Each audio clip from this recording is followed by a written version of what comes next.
Hello दोस्तों, नमस्कार। स्वागत है आप सभी का हमारे YouTube चैनल मार्केट लर्निंग में। दोस्तों, आज हम इस वीडियो में जानेंगे कि शेयर बाजार में कितने प्रकार से निवेश किया जाता है और इनमें से हर एक का क्या महत्व है। इक्विटी इन्वेस्टमेंट शेयर बाजार में इन्वेस्टमेंट करने का सबसे पुराना और फेमस तरीका है। इक्विटी इन्वेस्टमेंट का मतलब होता है शेयर बाजार में सीधे कंपनी के शेयर में इन्वेस्ट करना। इसमें आप एक कंपनी के मालिक बन जाते हैं और उस कंपनी की ग्रोथ और प्रॉफिट में हिस्सेदार होते हैं।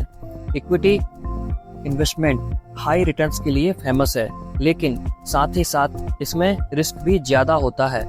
इक्विटी या शेयर्स में इन्वेस्टमेंट करने से पहले अपने फाइनेंशियल गोल को समझें और रिस्क टॉलरेंस को ध्यान में रखते हुए निवेश करें।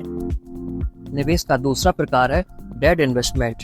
डेट फंड को लिक्विड फंड भी कहा जाता है, क्योंकि इसमें लिक्विडिटी की कोई समस्या नहीं होती। डेट फंड में रिटर्न हमेशा एक जैसा रहता है। इसके रेट्स में मार्केट के चलते कभी बदलाव नहीं दिखता। अगर आपको इन्वेस्टमेंट में थोड़ा बहुत डर लगता है तो आपके लिए ये एक सुरक्षित रास्ता है। डेट इन्वेस्टमेंट यानी कर्ज निवेश एक ऐसे तरीके से पैसे लगाने को कहते हैं जिसमें आप अपने पैसे को किसी व्यक्ति, कंपनी या सरकार को कर्ज के रूप में देते हैं। इस कर्ज के बदले में उन व्यक्ति, कंपनी या सरकार से आपको वादे के साथ पैसा वापस मिलता है और उस पर एक फिक्स रेट का रिटर्न भी मिलता है। चलिए इसे एक एग्जाम्पल से समझते हैं।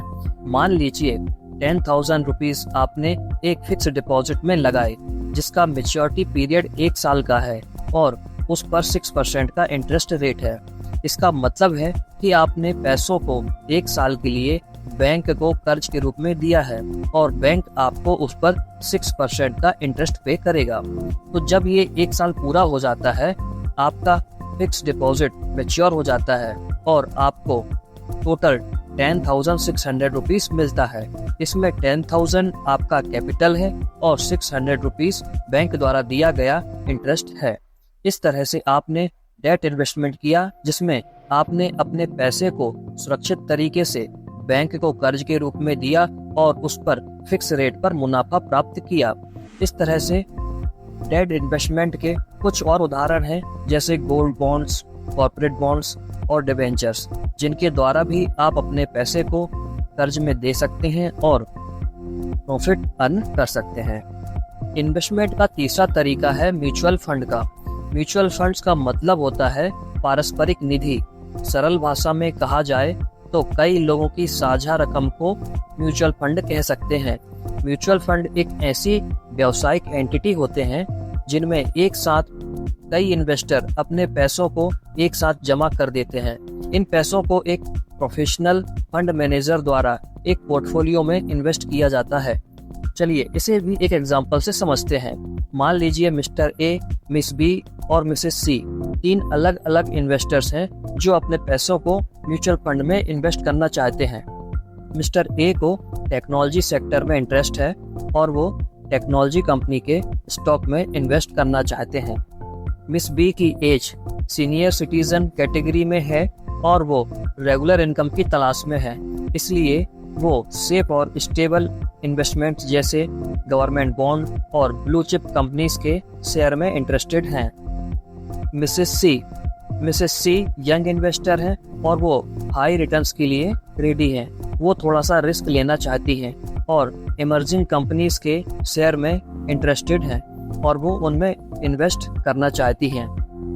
इन तीनों के अलग अलग फाइनेंशियल गोल्स और रिस्क टॉलरेंस को ध्यान में रखकर एक म्यूचुअल फंड कंपनी का फंड मैनेजर एक डाइवर्सिटी पोर्टफोलियो तैयार करेगा।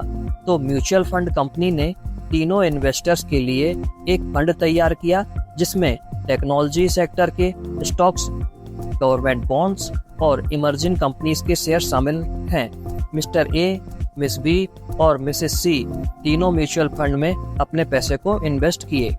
जब भी कोई इन्वेस्टर म्यूचुअल फंड में पैसे इन्वेस्ट करता है तो वो यूनिट्स खरीदता है, और जब म्यूचुअल फंड की पोर्टफोलियो में प्रॉफिट होता है तो सभी इन्वेस्टर्स को उस प्रॉफिट के हिस्से में पैसा मिलता है।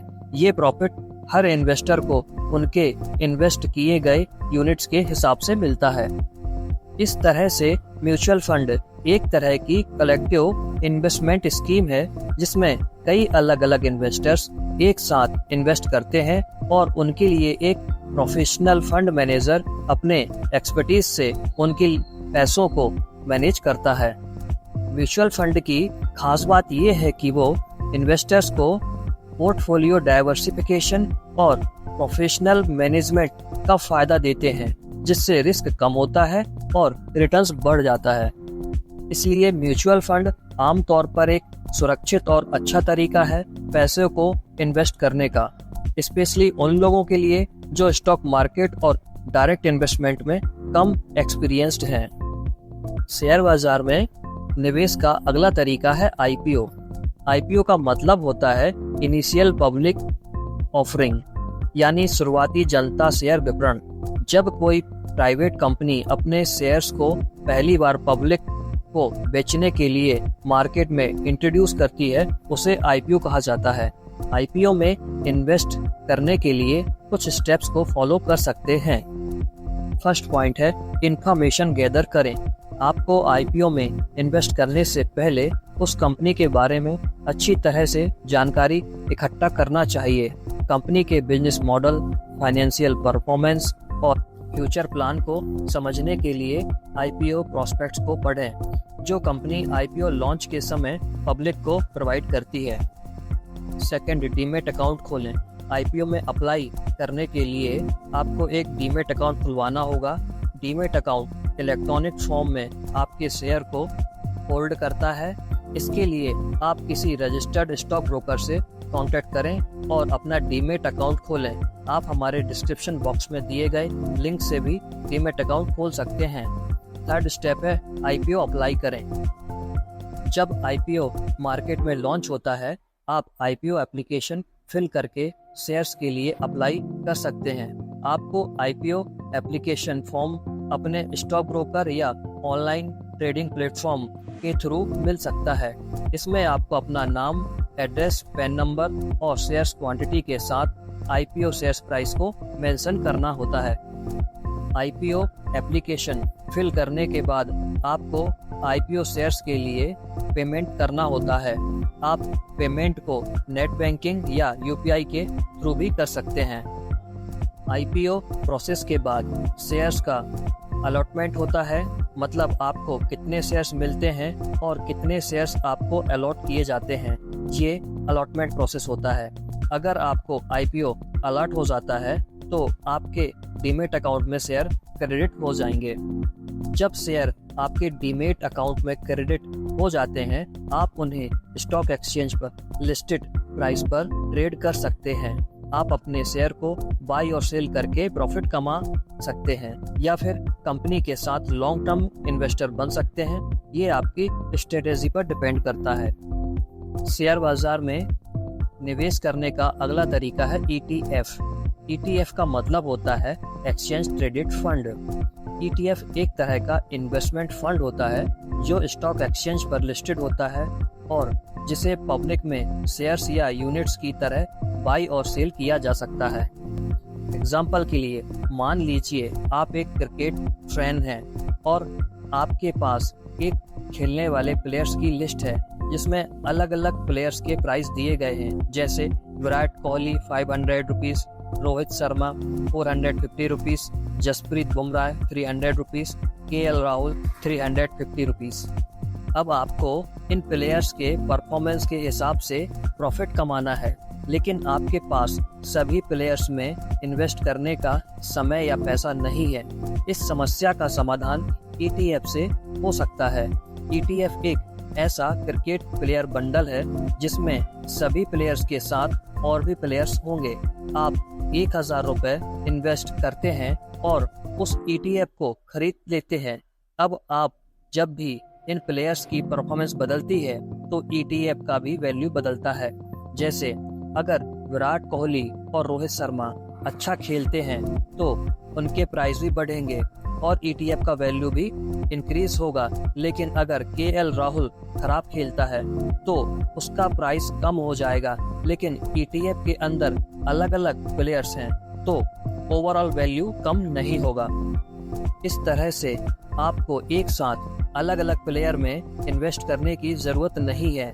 आप एक ही ETF के थ्रू बहुत सारे प्लेयर्स के परफॉर्मेंस से फायदा उठा सकते हैं, जिससे आपका रिस्क भी कम होता है और पोर्टफोलियो डाइवर्सिफाइड रहता है। ETF को और आसान शब्दों में समझा जाए तो ETF एक तरह का बास्केट या बंडल होता है जिसमें अलग अलग तरह के फाइनेंशियल एसेट्स जैसे स्टॉक्स, बॉन्ड्स या कमोडिटीज शामिल होते हैं। ये एसेट्स एक स्पेसिफिक इंडेक्स या सेक्टर की परफॉर्मेंस को ट्रैक करने के लिए डिजाइन किए जाते हैं। ETF बहुत ही फ्लेक्सिबल होते हैं क्योंकि आप इन्हें दिन भर के ट्रेडिंग सेशन में खरीद या बेच सकते हैं। ये इन्वेस्टर्स को डाइवर्सिफाइड पोर्टफोलियो और लिक्विडिटी का एक अच्छा मौका देते हैं। ETF की पॉपुलैरिटी इन्वेस्टमेंट कम्युनिटी में तेजी से बढ़ रही है क्योंकि ये एक आसान तरीका है अलग अलग एसेट्स में इन्वेस्टमेंट करने का। निवेश का अगला तरीका है SIP का। SIP यानी सिस्टेमैटिक इन्वेस्टमेंट प्लान एक सिंपल और सिस्टेमैटिक तरीका है पैसे को निवेश करने का, जिसमें आप अपनी पसंद के म्यूचुअल फंड में नियमित या महीने के अंतराल में एक फिक्स अमाउंट को इन्वेस्ट कर सकते हैं। SIP कैसे काम करता है, चलिए इसे समझते हैं। रेगुलर निवेश। SIP में आप नियमित रूप से अपने पैसे को एक फिक्स राशि में डालते हैं, जैसे हर महीने। इससे आपका निवेश डिसिप्लिन तरीके से होता है और आप समय के साथ अपने पैसे को बढ़ता देख सकते हैं। रुपी कॉस्ट एवरेजिंग। SIP की सबसे खास बात है एवरेजिंग की। एवरेजिंग का इस्तेमाल जब मार्केट के रेट्स हाई होते हैं तब आपके फिक्स अमाउंट से कम यूनिट मिलते हैं और जब रेट लो होते हैं तो ज्यादा यूनिट्स मिलते हैं। इससे समय के साथ आपके इन्वेस्टमेंट की एवरेज कॉस्ट कम हो जाती है। ये SIP का एक सबसे अच्छा बेनिफिट है। SIP में आप अपनी सुविधा के अनुसार निवेश राशि चुन सकते हैं। आपकी फाइनेंशियल कैपिटल और लक्ष्य के हिसाब से आप अपनी निवेश राशि को तय कर सकते हैं। SIP एक लंबे समय की निवेश योजना है। इसमें आप लंबे समय तक निवेश करके कंपाउंडिंग और मार्केट की ग्रोथ का फायदा उठा सकते हैं। तो दोस्तों, आज हमने जाना कि शेयर बाजार में कितने प्रकार से निवेश किया जा सकता है। अगर आप ट्रेडिंग और निवेश करना चाहते हैं तो डिस्क्रिप्शन बॉक्स में लिंक दिया गया है, आप अपना डीमेट अकाउंट खोल सकते हैं। अगर आपके पास कोई सुझाव सवाल है तो कृपया नीचे कमेंट बॉक्स में छोड़ दें। खुश रहें, निवेश करें, अपना ध्यान रखें। मिलते हैं अगले वीडियो में। नमस्कार।